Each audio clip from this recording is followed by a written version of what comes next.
क्या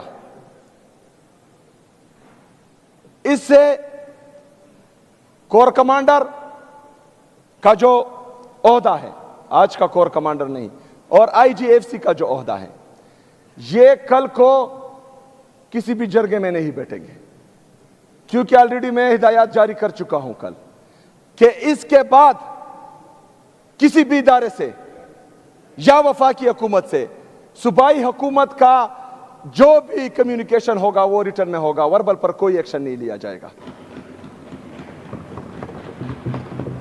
तो इसमें नुकसान ये हुआ कि जो चीजें आवाम के सामने नहीं आ रही थी, इनके लिए नुकसान हुआ, हमारे लिए तो फायदा है। तो वो भी जो है आवाम के सामने आएगी।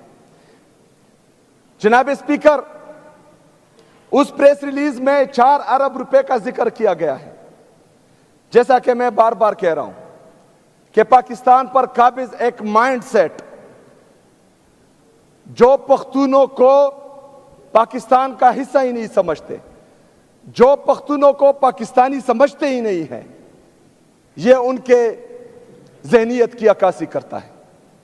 जनाब स्पीकर, इससे पहले जो मिलिट्री ऑपरेशन हुए थे, हमारे कबायली अजला, हमारे कबायलियों के साथ वादा किया गया था कि जिसका घर तबाह होगा उसको 4 लाख रुपए दिए जाएंगे। जनाब स्पीकर, मतलब जो सारी उम्र